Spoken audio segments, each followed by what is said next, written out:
तो hello guys, आज मैं आप लोगों के लिए एक नई सीरीज लेकर आया हूं जो कि आज ही रिलीज हुई है। ये सीरीज बहुत ही जबरदस्त है। इसे देखकर आपको यकीनन बहुत मजा आने वाला है। इसका रियल नेम है ग्लोरियस रिवेंज ऑफ यी फेंग। तो चलिए इस सीरीज को शुरू करते हैं।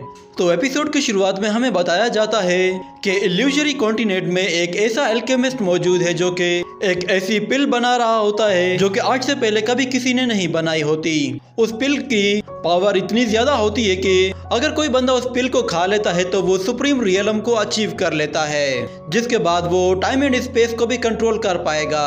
और फिर हमें वहीं पे यी फेंग को दिखाया जाता है जो कि एक फर्नेस में उस एलिक्सियर को बनाने की कोशिश कर रहा होता है। और वो कहता है कि एक मर्तबा मैं सुप्रीम रियलम को अचीव कर लूं, उसके बाद मुझे कहीं भी जाने के लिए टाइम स्पेस का यूज करना होगा। जैसे ही वो पिल तैयार होने वाली होती है तो ये चेन उस पर थंडर लाइटनिंग गिराता है और फिर बिल्कुल सही वक्त आने पर वो अपनी एनर्जी का इस्तेमाल करके उस पिल को बाहर निकालता है। तो उससे बहुत ज्यादा एनर्जी आसमान की तरफ जाती है और हमें उस पिल को निकलते हुए दिखाया जाता है। और ये चेन उस डिवाइन पिल को लेकर कहता है कि इसके बाद मैं डिवाइन रियलम को अचीव कर लूंगा तो मुझे कहीं भी जाने के लिए ज्यादा मेहनत नहीं करनी पड़ेगी और कोई भी मेरा मुकाबला नहीं कर पाएगा। ये कहकर वो जैसे ही पिल खाने लगता है तो इतने में अचानक उसे फील होता है कि उसके पीछे कोई है। वो उस पिल को फौरन छुपा देता है और पीछे देखता है तो उसका भाई वहां पहुंचता है जो कि काफी इंजर्ड होता है। तो यी फेंग उसके पास चला जाता है और कहता है तुम्हारी ये हालत किसने की है? तो वो बताता है कि हम पर डीमंस ने हमला किया था और मास्टर वो मारे गए।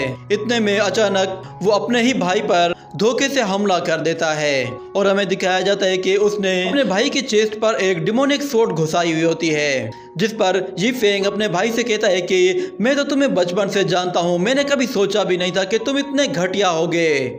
तो उसके भाई का हमें नाम बताया जाता है। उसके भाई का नाम है शाइवू। वो उससे उस एनर्जी पिल को लेकर कहता है कि मुझे इससे कोई मतलब नहीं कि तुम मुझ पर भरोसा करते हो या नहीं। ये कहने के बाद हम देखते हैं कि वो एक पोर्टल ओपन करता है जिसके अंदर से मास्टर की डेड बॉडी गिरती है। उस डेड बॉडी को देखकर यी फेंग उसके पास आता है तो वो फौरन से गायब हो जाती है, यानी कि शाइवू ने अपने ही मास्टर को खुद अपने हाथों से ही मार दिया था। जिसके बाद हम लोग देखते हैं कि वहाँ पे और भी बहुत सारे मास्टर्स पहुंचना शुरू हो जाते हैं जो कि अलग अलग सेक्ट से ताल्लुक रखते हैं। उन सबको एक साथ वहाँ पे देखकर वो अपने भाई से कहता है कि तुम्हें शर्म आनी चाहिए, तुम इन सबके साथ मिल चुके हो। तो वहाँ मौजूद एक लड़की जिसका नाम वुशुई होता है वो कहती है कि हम अलग सेक्ट से नहीं हैं, हम लोग असल में 9 हेवनली डाव पैलेस से हैं। तो शायद वो कहता है कि ज्यादा बातें मत करो, जैसा कि हमें कहा गया था हमने ये एलेक्सियर ले लिया है तो अब इसे मार दो। मगर हम देखते हैं अचानक वो एलेक्सियर डिस्ट्रॉय हो जाता है, जिस पर शायद वो कहता है कि ये तो फेक एलेक्सियर था। और ये चेन उससे कहता है कि जिसके बाद ये फेंग उससे कहता है मैंने तुम्हें कितनी बार कहा था कुछ भी करने से पहले सोच लेना। ये कहकर वो उस पर जैसे हमला करता है तो ये फेंग उसे अपने हाथ से ही पीछे धकेल देता है और फिर एक जोर से किक मारकर हवा में ऊपर उछाल देता है। ये देखकर वहां खड़ा हुआ एक डीमन उस पर हमला करने की कोशिश करता है तो ये फेंग अपने शील्ड से उसके अटैक को बहुत ही आसानी के साथ रोक लेता है और फिर उस पर एनर्जी पाल्म अटैक करके उसे भी बुरे तरीके से इंजर्ड कर देता है। जिस पर वो डीमन कहता है कि तुम तो जख्मी हो गए थे, उसके बावजूद भी तुम्हारा अटैक इतना स्ट्रॉन्ग कैसे है? ये कहने के बाद वो भी मर जाता है। तो इतने में हमें दिखाया जाता है वहाँ पे एक डीमन उस पर छुपकर हमला करता है जिससे यी फेंग बाल बाल बच जाता है और फिर अपने एक ही अटैक से उसका वेपन तोड़ देता है और उसे भी खत्म कर देता है। मगर उसकी इंजरीज की वजह से अचानक उसे तकलीफ होने लगती है और इतने में वुशुई उसका एलेक्सियर बाहर निकाल लेती है और कहती है कि फाइनली रियल एलेक्सियर मिल ही गया, अब मैं इसे खाकर सुप्रीम रियलम को अचीव कर लूंगी। वो उस एलेक्सियर को खाने की कोशिश ही करती है कि अचानक उसका अपना ही एक डीमन साथी उसी पर हमला कर देता है, जिस पर उसे खुद भी यकीन नहीं आ रहा होता। और वो डीमन उससे कहता है इस पिल के बारे में तो तुम भूल ही जाओ। वो उसे मारकर उस पिल को देखता है तो वो कहता है कि ये पिल तो असली नहीं है, वो उसे डिस्ट्रॉय कर देता है। जिसके बाद हमें यी फेंग के हाथों में रियल पिल को दिखाया जाता है। वो उस पिल को फौरन से खा लेता है और कहता है कि सुप्रीम रियलम तो सिर्फ मैं ही अचीव करूंगा। वो उस पिल को जैसे ही खाता है तो उसकी बॉडी से बहुत ही पावरफुल ऑरा रिलीज होने लगता है, जिससे जो भी चीज टकराती थी वो पूरी तरह से इरेज हो जाती थी। और वो डीमन भी जैसे ही उस ऑरा से टकराता है तो वो हवा में ही बिखर जाता है। और फिर ये चेन वहाँ पे थंडर ट्रेबुलेशन को भी एक्टिवेट कर लेता है, जिससे उसके ऊपर बहुत ही पावरफुल लाइटनिंग गिरने लगती है। सुप्रीम रियलम को अचीव करने के लिए उसे उस लाइटनिंग को हर हाल में बर्दाश्त करना होगा। अगर वो इस लाइटनिंग से बच जाता तो वो सुप्रीम रियलम को अचीव कर लेगा, मगर उसे इसमें काफी दिक्कत आ रही होती है क्योंकि वो काफी इंजर्ड था। वो अपना पूरा जोर लगाकर उस लाइटनिंग को बर्दाश्त करने की कोशिश करता है। इतने में अचानक वहां पर एक सुप्रीम स्क्रिप्चर आ जाती है। तो यी फेंग उस सुप्रीम स्क्रिप्चर को देखते ही अपना हाथ उसकी तरफ आगे बढ़ाता है तो वो स्क्रिप्चर उसके हाथ को पकड़ लेती है, जिसके बाद वहां पर एक जोरदार धमाका होता है। और फिर अगले सीन में हमें दिखाया जाता है कि यी फेंग के पास कोई लड़की बैठकर रो रही होती है, जिस पर यी फेंग कहता है कि मेरे पास कौन है, ये लड़की रो क्यों रही है और मैं कहाँ हूँ। वहाँ मौजूद एक लड़की उसकी आंख खुलते हुए देखती है तो वो कहती है कि यंग मास्टर आप जिंदा हैं। वो भागते हुए बाहर चली जाती है और फिर यी फेंग कहता है कि क्या हुआ है मुझे। वो अपने आप को देखता है तो वो काफी हैरान हो जाता है और क्योंकि वो सुप्रीम स्क्रिप्चर वाले धमाके में मर गया था और कई साल के बाद एक नई बॉडी में जिंदा हो गया था। और वहीं पे अचानक उस नई बॉडी के दिमाग में मौजूद मेमोरीज उसकी मेमोरीज के साथ कोलैप्स कर जाती है, जिसकी वजह से उसे सर में काफी ज्यादा दर्द होने लगता है। और वो अपनी नई बॉडी की यादों को देखता है जिसमें एक लड़की उसके पास बैठी हुई होती है और वहीं एक लड़का उसे वाइन भी पिला रहा होता है और उसे पता चलता है कि वो युनवू किंगडम के जर्नल का पोता है। और फिर वो अपने आप को देखकर कहता है कि आखिर मैंने उस डिवाइन एलेक्सियर को खाया था, उसके बावजूद भी मैं सरवाइव कैसे नहीं कर पाया। इतने में अचानक यी फेंग को पेट में दर्द होता है और उसके पेट से कोई चीज बाहर निकलती है, जिसे देखकर वो कहता है कि ये तो जहर है। आखिर मुझे जहर देने की हिम्मत किसने की।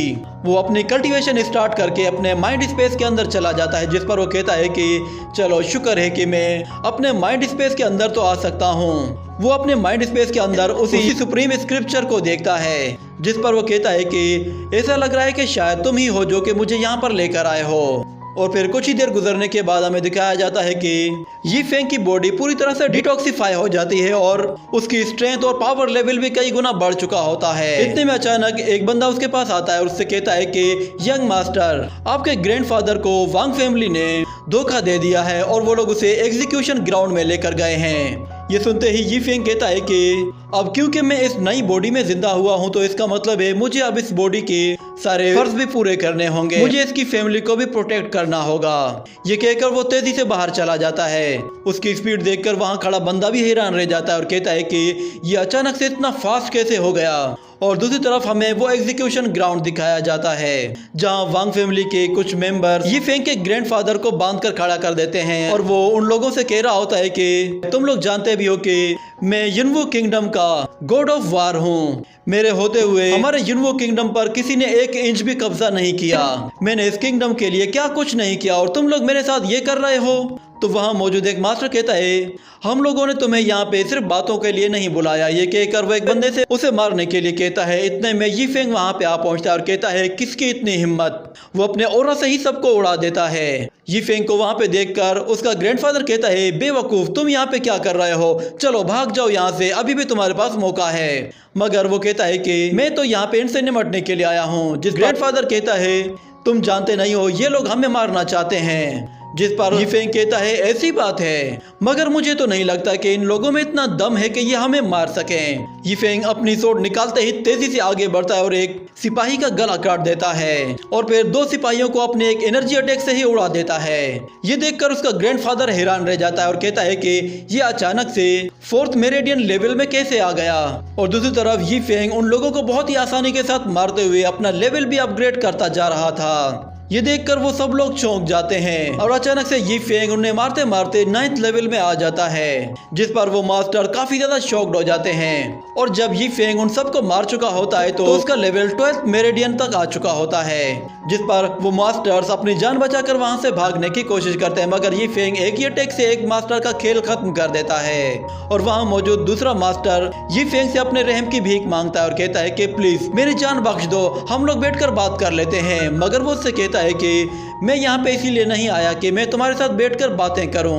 ये कहने के साथ वो उसे भी मार देता है। जिसके बाद अगले सीन में हमें एक लेडी को दिखाया जाता है जिसका नाम पिंग यान होता है और वो युनवू किंगडम की क्वीन होती है। वहाँ पे उसके पास एक गार्ड आता है जो कि उसे बताता है कि वांग फैमिली के मास्टर्स को यी फेंग ने खत्म कर दिया है। जिस पर वो काफी ज्यादा हैरान होती है और कहती है कि आखिर वांग फैमिली को हम लोग इतना पैसा किस लिए देते हैं, वो लोग एक काम भी ठीक से नहीं कर पाते। जिस पर वो गार्ड कहता है कि असल में यी फेंग ने ब्रेक थ्रू कर लिया है और हमें बताया जाता है कि वो गार्ड असल में क्वीन का पर्सनल गार्ड है। उसकी बातें सुनकर क्वीन गुस्से में कहती है ये यी फेंग के भी कुछ ज्यादा ही पर निकल आए हैं, ऐसा करो किसी को उसे मारने के लिए भेजो। ये कहने के साथ ही ये एपिसोड यहीं पे ही खत्म हो जाता है।